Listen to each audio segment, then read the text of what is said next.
I'm so excited to see what you all have achieved in the last few years. Your growth has been incredible, and I'm grateful for all of your hard work and sacrifice. A lot of that growth has been brought about by new people coming into the business to take advantage of our generous marketing plan and effective product line. So I thought I would take just a moment of your time to share with you a little bit about where Forever came from and where Forever is going. I've heard people describe this as our culture, but I think it's simply who we are. Several decades ago, I was an executive for a real estate development company called Del Webb. And at that time, there was a lot of excitement about a new business concept. And like many of my colleagues and friends, I went along to a business opportunity meeting and listened to a presentation about multi-level marketing. I immediately fell in love with the concept that people would be motivated to help each other and be able to make a living doing so. It's a beautiful thing when you think about it. Although I was enjoying my career, I didn't think that I was contributing as much as I wanted or as much as I could to improve the well-being of the people around me. Inspired by the concept of people helping one another, I set out to write a marketing plan that is almost identical to the one that we use today. As I developed it, I had two goals. One was to pay the highest bonuses possible and still be able to run a company effectively. Two, to build a plan that would motivate and encourage people to keep working. I wanted a plan to reward those that remain active and engaged. I love the concept of a royalty income. However, I believe that it's good for our souls to work hard. People who work hard are happier. Of course, if you work hard, you should play hard. And that was one of my motivational factors in starting Forever Resorts. It was to give people the opportunity to spend time with their loved ones and experience the wonder of nature. Next time we're together, maybe I can tell you more about my passion for our resorts, our rare animals, and spectacular natural resources. So, with the marketing plan prepared, I needed to find a product. And we searched around and looked at different opportunities. I was passionate about finding something that was effective, consumable, and that we knew would not be a fad. During my search, I met a group of doctors who had developed a method of stabilizing aloe vera. They convinced me of its efficacy, and we began testing the product, and were amazed by the results. We were in business. We had a fair and balanced marketing plan, a consumable, effective product, and the third ingredient, an absolute conviction that we could make a difference in the lives of the people around us. And while it might have been a bit presumptuous, we honestly believed that we could make a difference in the world.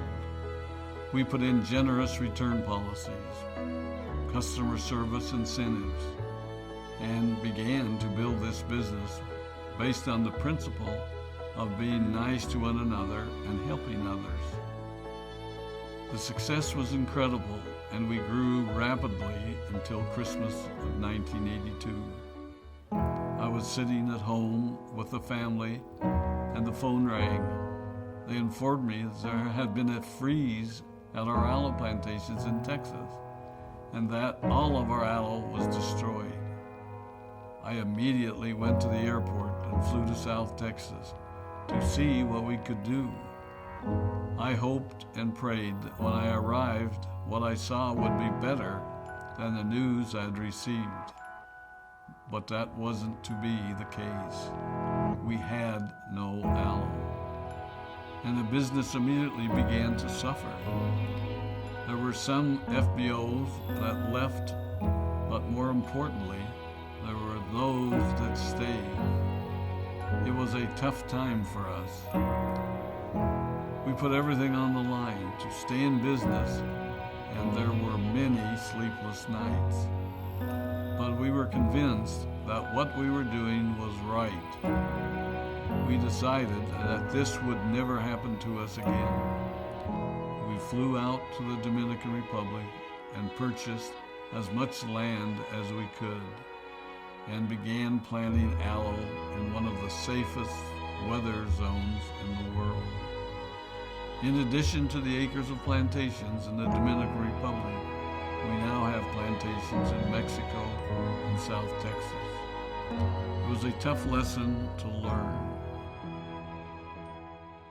But during the tough times, we became stronger and we grew the most. We grow roots that strengthen us and help us to overcome the challenges and obstacles that life throws at us. I have learned that solid principles and core beliefs do not have a sell-by date.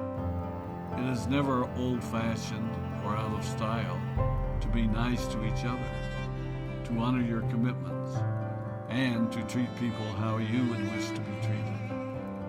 I recognize that many of you might not have heard about our beginnings, as you are new in the company. I am thrilled that you're part of our forever family, but I ask you to be mindful of the foundation upon which this company has been built. Forever was built on the principles of paying the highest bonuses possible, providing the most effective and highest quality of product, and empowering people to serve one another. There are no shortcuts to success in our business. Of course, the speed at which we reach certain levels may vary, but the fundamental principles remain unchanged and will remain unchanged as we continue our journey over the next 4 decades and longer. There will be times when a pathway will open up to you that will tempt you to take a shortcut, to buy a little more product than you may need, to make a purchase in someone else's name, or other ways in which we are tempted to give up what we want most for what we want now. Never forget that you're a part of something special, a business that has been built upon taking the road less traveled. It may not be as fast and as shiny as you might want it to be, but take it from me, the road less traveled is more rich, more wonderful, more fulfilling, and more lasting than you can ever imagine. We love you, we appreciate you, we are proud of you. My name is Rex Mon, and I am